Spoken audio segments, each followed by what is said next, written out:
Hello everyone, Grim King here with another build video.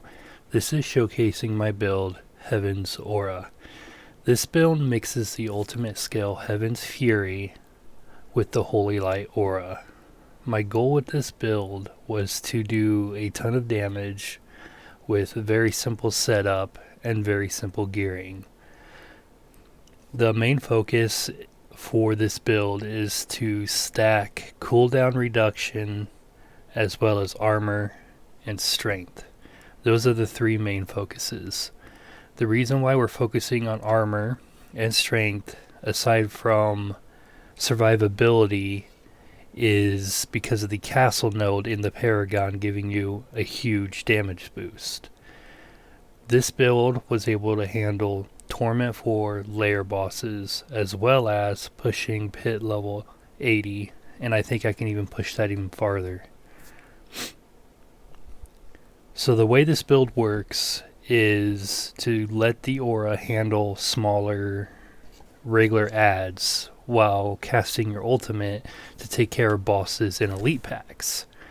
With max level cooldown reduction, you're actually able to have 100% uptime on your ultimate Heaven's Fury.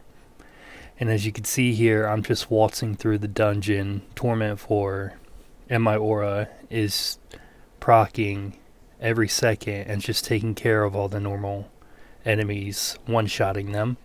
For anything bigger, such as elite packs or dungeon bosses, you could pop Heaven's Fury and it will actually seek out enemies and do just a ton of damage. You can use the other node where it orbits around you, but I find the one that seeks out the enemies to be easier, especially in smaller dungeons. So to start, you're going to pop your Heaven's Fury, followed by the Holy Light Aura. Holy Light Aura will actually apply Judgment and reduce the cooldown on your Heaven's Fury. You follow up with Consecration. This will just give you a good damage boost. Purify will add a CC on any of the enemies. Advance, aside from being a mobility skill, will also apply Vulnerable. And Fanaticism Aura is just a nice attack speed and crit chance boost. So Heaven's Fury, Consecration, Advance, Purify, and you'll just watch all the numbers pop off. My gearing is Harlequin Quest. You can sub this out for Legendary with a cooldown. Juggernaut's Aspect, Dawnfire,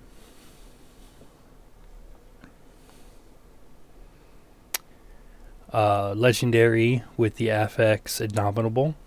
Flicker Step for the ultimate damage. You could probably sub this out as well, but that's a nice ultimate damage boost.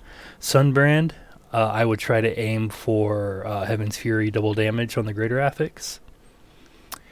Legendary Necklace with Disobedience.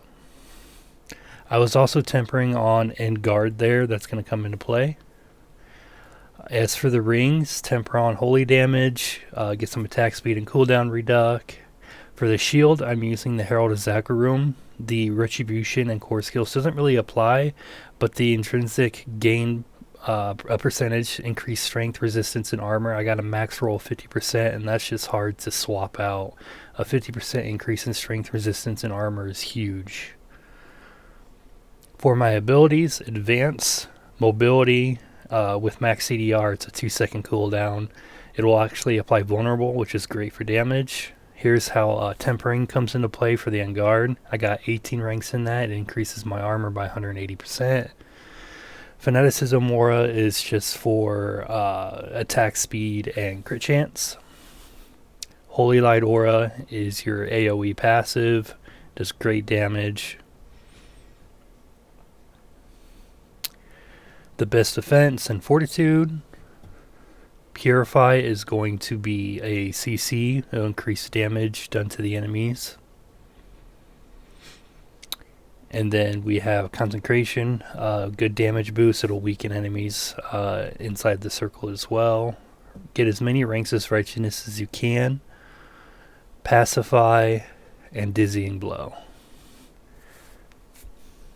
Iron sharpens iron, break the line, and heavyweight. Ultimate is Heaven's Fury. Again, you could go with the middle node there to orbit you. I find Triplicate to work better for dungeons.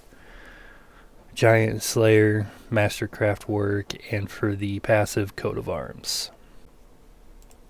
For my Paragon board, for the first glyph we got Judicator. For the second board we have Castle with the Resplendence glyph. For the third board we have Relentless with the Imbiber glyph. For the fourth board we have Endure with the Undaunted glyph. And for the fifth board, we have Sentencing with the Honed glyph. Overall, this build has 100% uptime on its ultimate, great damage, and great survivability thanks to stacking armor on your armor pieces, as well as the Castle glyph giving you damage from stacking that armor. That's all for this video. Thanks for watching, and if you have any comments or suggestions, drop them down below.